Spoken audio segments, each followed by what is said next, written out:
Hi friends, welcome to this new series on reinforcement learning for robotics. Robotics is one of the upcoming field in the near future where the dream of the humans coming through with every day past. The main dream is to create a prototype of a human where the prototype fully imitates how a human behaves, thinks, works, and all that. In the olden days, we only could imitate the mechanical activities done by the human, but the thinking abilities, learning abilities, and making it self-sufficient or self-learning was still a dream. But with the new field coming up, like artificial intelligence, though it's theoretically uh, an old idea, but the recent developments in the computing technology and the data availability, memory, all this is now encouraging to take up a bigger task at a real-time basis. And now we are again thinking of getting into robotics and make it real time incident.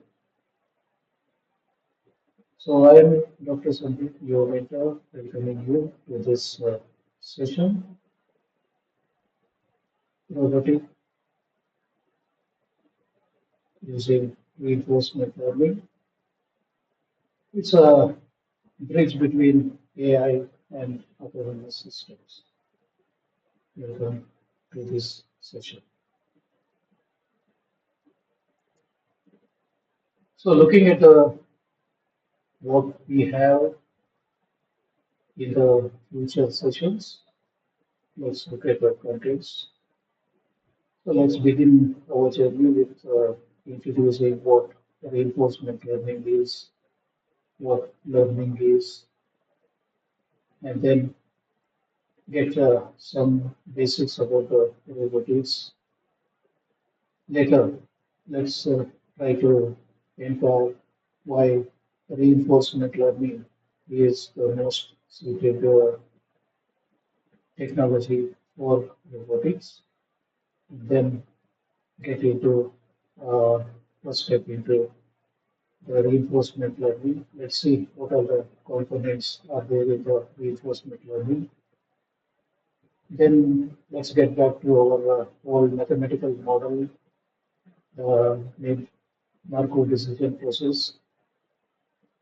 That was all about making decisions, and this process was mainly dealing with what is the current situation and what if any particular action is taken, what would happen with the situation. So that means what is current and what would happen to the next step if a particular action is taken. So that's what is Markov decision process is all about, and it doesn't matter how the system has reached the current situation. All it matters is what would happen the next step. What happened in the past, what happened in the history doesn't make any sense to us. What makes sense to us is where we are currently and for any given action, where we will be in the next step. That's what matters for us in robotics. And this was well defined uh, as a Markov decision process. So let's just revisit what a Markov decision process is so that it becomes easier for us to implement the same idea to our learning process under robotics. Then, when we are dealing with any situation, so we would like to uh, get into the next step, then we need to take actions. Then there are two possibilities. One, randomly take any action and later understand what was the effect of that.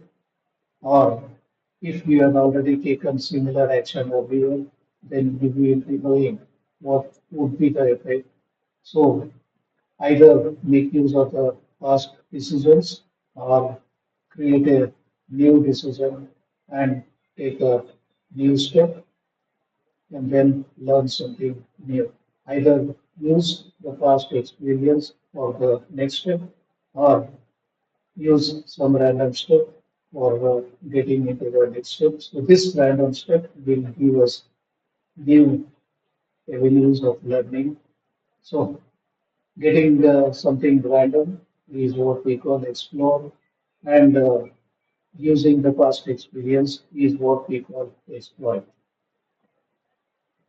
So one side, exploration is helpful in learning, and other side, exploitation will help us in improving the situations.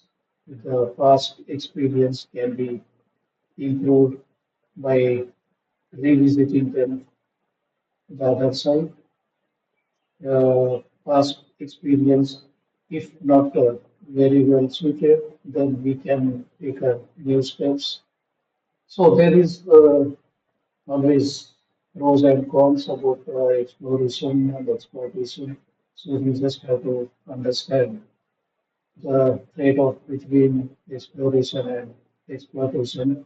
So we just look at the basic idea how each one is going to affect our decision making and how it is helpful in robotics. So that's the story we look at.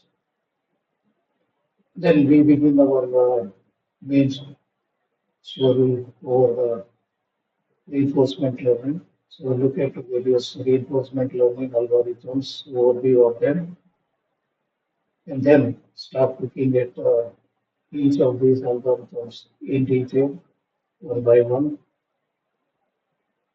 And then when we are working on any system, it is two-way we can work on. One, we can work on the real system or the real world situation, or we can work in the digital domain. So working in the digital domain is what we call simulation. So if we are not sure about reactions for any action, then better we first simulate the whole activity. And once we are through, and once we are convinced that the whole set of activities that we are working with will give a better solution, then we can get into actual working, actual building of the system. So we can simulate the whole robot on the digital domain and finally start building the physical robot. So we just have to look at the relation or how simulation helps in creating the real world robotics and so on. Then reinforcement learning mainly believes in the reward system. So the reinforcement learning, the agent is allowed to take actions and these actions will disturb or change the environment, and this change in the environment may lead the environment towards the goal or away from the goal. So if it moves the environment towards the goal, then the agent gets a reward, and if it moves away from the goal, then the agent will be punished. And the whole this reward system should be that's what we look at in the next session. Then, yes, safety is one of the important aspects because once we allow robots to work independently, then there has to be uh, norms so that nothing hazardous happens. So all safety measures have to be properly taken. So before getting into real-time activity, all possible simulations should be taken care so that all safety measures are verified and then only get into real world activity. The other side, we have ethical considerations. So we must make sure that the robot is trained by the human, and while training, all the ethical issues have to be taken into account. And the training is mainly done using the data, and the data will consist of both type of situations, the positive situations, negative situations, and both. And to make sure that the system works ethically, we must have proper training data sets so that both type of situations are properly used for training in almost equal number of data, and there should not be any bias in the data, and all that has to be taken care while we are trying to build a robotic system. Then we need to look at how transfer learning can help us in building the real-time system with the available systems, and then see how to convert the simulated world into the real world, and look at the various challenges we face while using the reinforcement learning for the robotics, and then look at what future directions are visible to us as of now so that we can make the robotics world more useful to the human and most useful to the mankind and more useful to the overall system. And finally, we close our journey with a summary. So that's what we have with us in this coming sessions. So keep watching. Thank you.